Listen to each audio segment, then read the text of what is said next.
வணக்கம் நண்பர்களே. நம்ம இப்போது பதநீர்லேருந்து எப்படி பனை வெல்லம் தயாரிக்கிறங்கிறத நம்ம இந்த வீடியோவில் பார்க்க போகிறோம். இப்போ என்னோடய தம்பி கோட்டை செல்வம் பனந்தோப்புக்கு நான் வந்திருக்கேன். ஸோ அவர் பனை வெல்லம் தயாரிக்கிறார் தம்பி. ஸோ இது இப்போ நம்ம பார்த்துக்கிட்டு இருக்கிறது இது பதநீர் சேகரித்து வச்சுருக்கக்கூடிய ஒரு டேங்கு. இந்த டேங்கில் சேகரித்து வச்சுருக்காங்க. இந்த பதனியை தான் நம்ம என்ன செய்கிறாங்க அப்படின்னு கேட்டிங்கன்னா, திரும்ப காய்ச்சும் போது ஆலையில் ஊற்றுறாங்க. அதாவது ஆலையில் என்ன செய்வாங்கன்னா, ஃபஸ்ட்டு வடிகட்டி ஊற்றிட்டு ஸோ அந்த வடிகட்டிய பதனியை திரும்ப காய்ச்சுறாங்க, விறகு போட்டு காய்ச்சுறாங்க. காய்ச்சும் போது அந்த பதனி என்ன செய்யுதுன்னா, இப்போது ஒரு கொதிநிலை அடைஞ்சு கொதிக்க ஆரம்பிக்குது. ஸோ இது பார்த்திங்கன்னா ஒரு 2 மணி நேரம் நம்ம அந்த விறகு போட்டு அதை கொதிக்க வைக்கும் போது தான் அதோட நீர்ச்சத்து வற்றி நமக்கு பனை வெல்லம் தயாராகும். ஸோ அது வரைக்கும் நம்ம பொறுத்திருந்து அடுத்த வீடியோவில் நம்ம அதை பார்க்கலாம். வணக்கம் நண்பர்களே. இப்போது நம்ம போன வீடியோவில் நம்ம என்ன பார்த்தோம் அப்படின்னு கேட்டிங்கன்னா, அந்த பதநீரை வடிகட்டி அந்த ஆலையில் போட்டு அதுக்கு விறகு எரித்து என்ன செஞ்சாங்க, அதோட நீர்ச்சத்தை வத்துறதுக்காக தொடர்ந்து ஒரு 2 மணி நேரம் தீ போட்டுருந்தாங்க. இப்போது அந்த நீர்ச்சத்துக்குள்ளே அதோட பதனியில் இருந்த நீர்ச்சத்துக்குள்ளே வத்திருச்சு. ஸோ என்ன பண்ணியிருக்காங்க அப்படின்னு கேட்டிங்கன்னா, அடுத்து அதுக்கு பதம் சேர்த்துருக்காங்க. பதம் எதுக்குன்னு கேட்டிங்கன்னா, அந்த பதநீர் வத்தின அந்த கூழ் பதனின்னு சொல்லுவாங்க எங்கள் பாசையில். அந்த கூழ் பதனி என்ன செய்யணும்னு கேட்டிங்கன்னா, கெட்டியாகணும். அதாவது அது வெள்ளமாக வார்க்கும் போது, அது அச்சு வார்க்கும் போது அந்த வார்ப்பில் அது கெட்டிப்படணும். அதுக்காக பதம் சேர்த்துருக்காங்க. பதத்துக்கு நம்ம என்ன செய்கிறாங்கன்னு பார்த்திங்கன்னா, தேங்காய் எண்ணெயோ அல்லது ஆமணக்கு எண்ணெயோ ஒரு 20 ml, ஒரு கம்மியான அளவு மட்டும் தான் சேர்ப்பாங்க.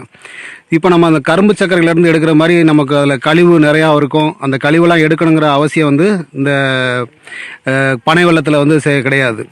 இதில் அழுக்குங்கிறது எந்த ஒரு இதுவுமே கிடையாது. இது இயற்கையாக கிடைக்கிறதுனால எந்த ஒரு அழுக்கு வராது. அதனால் இதுக்கு அழுக்கி நீக்கிய நம்ம எந்த ஒரு ரசாயனத்தையும் எந்த ஒரு கெமிக்கலுமே நம்ம இதில் ஆட் பண்ணுறதில்ல.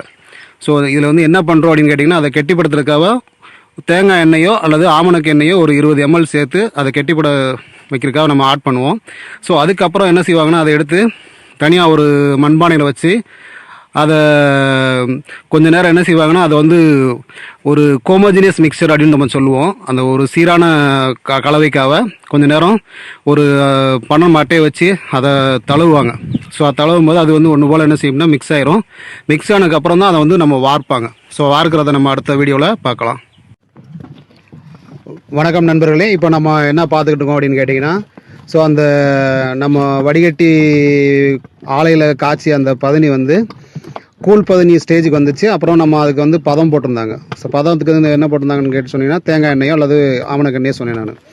இப்போது அந்த பதம் பிடிச்சதை என்ன செய்கிறாங்கன்னா, அதை அந்த மிக்சரை ஹோமோஜினியஸ் மிக்சராக மாற்றுறாங்க. அதாவது ஒரு சீரான கலவை அப்படின்னு சொல்லுவோம். நம்ம அந்த சீரான கலவையாக மாற்றணும்னா நம்ம அந்த பதத்துக்கு போட்ட அந்த தேங்காய் எண்ணெய் எல்லா அந்த மூலக்கரோடய சேரணும். அதுக்காக தான் அந்த வேலை தான் இப்போ நடந்துக்கிட்டு இருக்குது. ஸோ அதைத்தான் இப்போது என்னோட அந்த தம்பியோட பையன் பண்ணிக்கிட்டு இருக்கான். இப்போ இந்த வேலை பாருங்கள், ஒரு சிறுவன் கூட இந்த வேலையை செய்கிறாங்க. இங்கே இது எல்லாருக்கும் ஒரு இயற்கையாக கிடைக்கக்கூடிய ஒரு உணவுப் பொருள். இதில் எந்த ஒரு கலப்படமும் கெமிக்கலோ எதுவுமே செய்ய மாட்டாங்க. இது ஏன்னு கேட்டிங்கன்னா, இந்த பதநீர் இறக்கக்கூடிய மரத்தை நாங்கள் ஒரு பத்திரகாளி தெய்வமாக அதை நாங்கள் நினைப்போம்.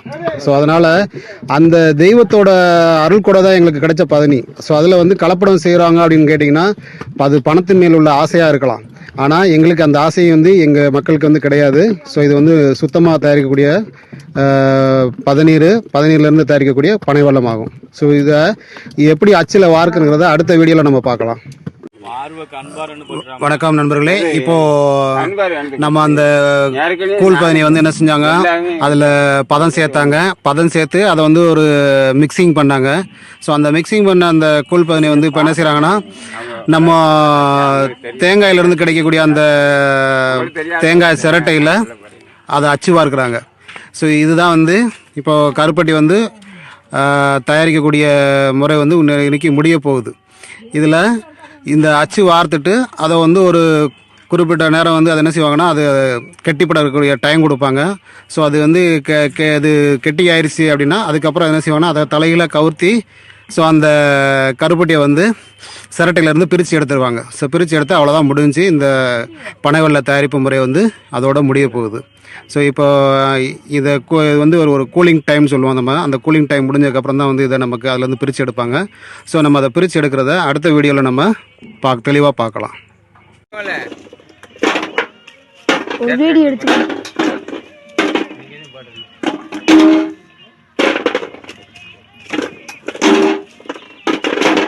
எப்படி இருக்கு அதுக்கெல்லாம் வேலை செய்யணும். நம்மளும் யாரும் எல்லா பேரும் வேலை செய்யணும்.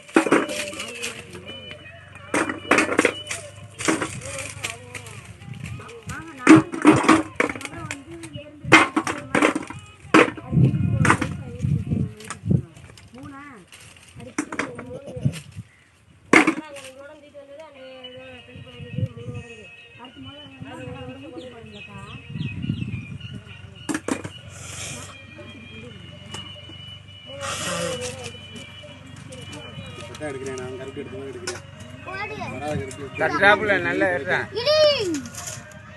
அந்த புள்ளையோடு ஏறான். தாய்நாடு பார்த்தவங்க நாடாச்சு. நீ வளைக்க தண்ணி 2 பேரும் 1 நாள் நில்லுங்க. கருப்பட்டி பிடிச்சா நீங்க உட்காரியா? நீங்க பிடிச்சி உட்காந்துங்க. உங்க டீயாட்ட ஒரு கம்பவுண்ட் வாங்கி வச்சு உட்காரு. என்ன தமிழ்நாடு நமக்கு சொந்தமா இருக்கும் போது, தமிழ்நாடு நமக்கு சொந்தமா இருக்கும் போது என்ன ஆமா ஒத்தாசை ஒண்ணு பண்ணி நீ ஒத்தாசை எடுத்து டெல்லி பயரா பார்த்து.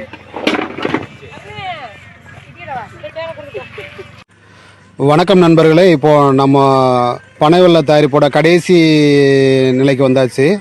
ஸோ இதுக்கு முந்தின வீடியோவில் நம்ம என்ன பார்த்தோம் அப்படின்னு கேட்டிங்கன்னா, அந்த கூழ் பதனியை பதம் பார்த்து அதை வந்து ஒரு சீரான கலவையாக, அதாவது ஹோமோஜினியஸ் மிக்சிங் அப்படின்னு சொன்னோம். அந்த கலவையை ரெடி பண்ணிவிட்டு அதை தேங்காயோட அந்த சிரட்டையில் அச்சு வார்த்தாங்க. அதை பார்த்தோம். இப்போ அச்சு வார்த்ததை வந்து என்ன செய்யறாங்கன்னா, ஒரு குறிப்பிட்ட கூலிங் டைம் விட்டுட்டு, கூலிங் டைம் முடிஞ்சவொடனே என்ன நினச்சிட்டாங்கன்னா, அதை அந்த அச்சிலேருந்து பிரித்து எடுத்து அதை திரும்ப வந்து ஓப்பன் ஏரில் கூலிங்காக வச்சுருக்காங்க. ஸோ இப்போ இந்த கருப்பட்டியை பாருங்கள். ஸோ கலர் அது வந்து எவ்வளவு தெளிவாக நல்லா ஒரு வெண்மையான நிறத்தில் நல்லா என்ன செய்யுது, தெளிவான கருப்பட்டியாக இருக்குது. ஸோ இதே வந்து நம்ம இதில் வந்து நம்ம கலவைங்கிறது மற்ற கலவைங்கிற சேர்த்தா ஸோ இந்த மாதிரி நிறமும் வராது. ஸோ அதே மாதிரி இந்த கருப்பட்டியை நம்ம ஃப்ரெஷ்ஷாக எடுத்து அதை கையை வச்சு பிச்சோம்னா அதை நம்ம பிக்கவே முடியாது. இதுதான் வந்து அதாவது கலவை சேர்ந்த, அதாவது என்னது சொல்கிறது, சீனி அல்லது மற்ற கலவை சேர்ந்த வெல்லைன்னு சொல்லுவாங்க.